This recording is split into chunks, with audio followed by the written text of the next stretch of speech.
What's New, Pussycat was a 1965 screwball comedy that was directed by Clive Donner and written by Woody Allen.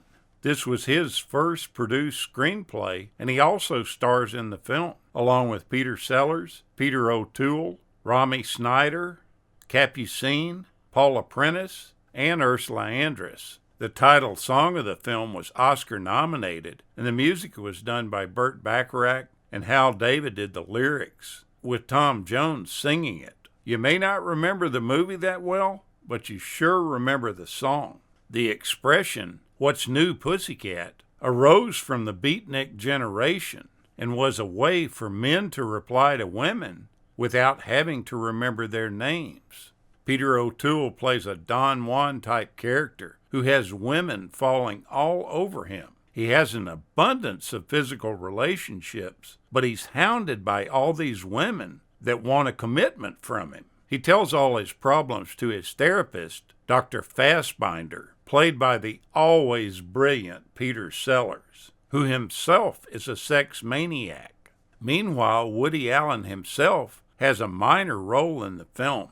It started out to be much more than this, but as time went on in the filming, it became less and less. He plays Peter Sellers' friend, who is in love with Romy Schneider, one of the women who wants Sellers to marry him. Sellers, Allen, and O'Toole all want the character that Paula Prentice plays, named Liz, but they all lust over scores of other beautiful women over the course of the movie. The film was originally put together by Warren Beatty. He saw it as a comedy about male sex addiction, and he was going to star in the role of Michael. The film's title was something that he was familiar with because it was a line he used to use when he would talk to his girlfriends on the phone. But the production didn't turn out the way that Beatty wished. He wanted his then girlfriend, Leslie Caron, to appear in the film too, but Capucine was cast there instead.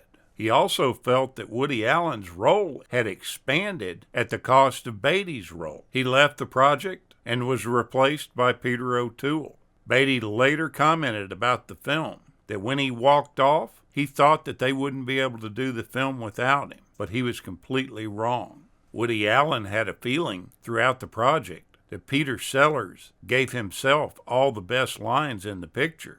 This caused Woody Allen to make himself, in future roles on film, to request all the artistic control or become a director for the projects he was in. Sellers is said to have improvised a lot of his own lines during the filming and made suggestions of adding new scenes. He and Allen developed a real rivalry during the project, and one of the things that fueled this was the fact that they looked a lot alike. Sellers really resented people making the mistake that he was Allen, and it got even worse when an executive producer on the film, thinking that he was Allen, reassured him that he wouldn't let Sellers damage the picture. This caused Sellers to begin improvising more and more, and he even got the producer to give him lines and scenes that were originally written for Allen himself. Suddenly, Sellers was the film's star, and Allen was reduced basically to a supporting role. Back when Warren Beatty was attached to the project, things could have been quite a bit different. He really wanted Groucho Marx to play the role of Dr. Fassbinder. The movie is just littered with little jokes that will fly over your head if you're not paying particular attention to them. One of them is Dr. Fassbinder's line about Rita, played by Ursula Andress, knowing James Bond. This was all ad-libbed by Peter Sellers. And once you know this, you understand why Ursula Andress laughs out loud afterwards. Andress had played Honey Ryder in the first James Bond film, Dr. No, from 1962. Near the start of the movie, Peter O'Toole is seen walking behind a very short painter who then sits at a table with several other people. One of the people at this table is wearing a bandage over his ear. All this is done in reference to the painter Vincent van Gogh. Another trivial thing that you'll notice that kind of really pops out at you is you see Richard Burton in an uncredited role as a man in the strip club. He appears with Peter O'Toole in a scene where Burton asks O'Toole, "Don't you know me from someplace?" O'Toole responds, "Give my regards to what's-her-name." This dialogue is all a reference to their appearance together in Beckett from 1964, and also Burton's wife at the time, Elizabeth Taylor. While he was in Paris, Peter O'Toole witnessed a prostitute being roughed up by two police officers. A few nights later, he was at a nightclub and noticed another policeman, not connected with the first incident, but he was a policeman just the same. And under the cover of a packed dance floor, he took the opportunity to take revenge on him. He said that by the time he was finished with him, I don't think he would be in any kind of condition to whack around any old prostitutes for a night or two. The second unit director, Richard Talmadge, is credited with creating the carting sequence. The film was shot in and around Paris between October 64 and January 65, and was one of a cycle of feature films that was made between the mid-1960s and the early 70s with the word Pussycat in the title.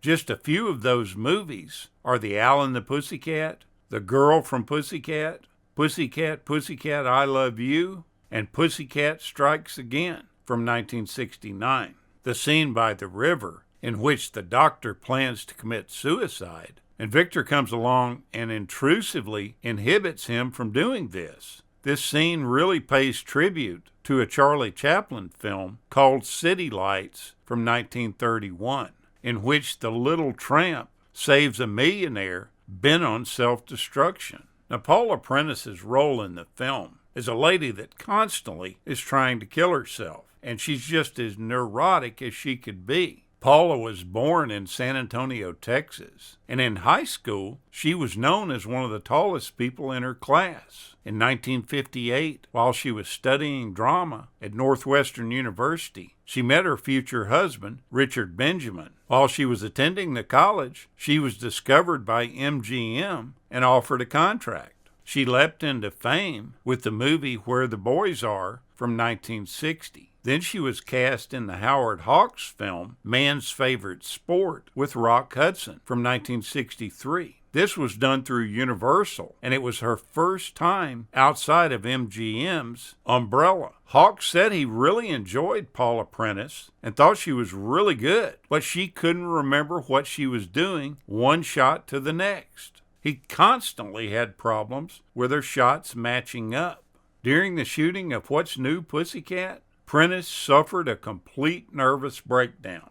She climbed up into the catwalks of the studio and started walking the beams. She would loudly call down to everyone on the set that she was going to jump. And she would have done this, but a technician grabbed her and saved her life. She was then transferred immediately to a clinic in New York for diagnosis and recuperation. This almost derailed her career. She was hospitalized for 9 months, and she didn't turn up in another film until Catch-22 5 years later. What's New, Pussycat received mixed reviews. This is definitely one of those movies that gets better with age and repetitive viewings. The direction, the writing, the acting, all of it seems to improve each time you watch it. This is one movie that is not what it seems at first glance. Take another look at this fun film. You'll easily slide back into the 60s. Thank you so much for watching, and we'll continue to chase the classics.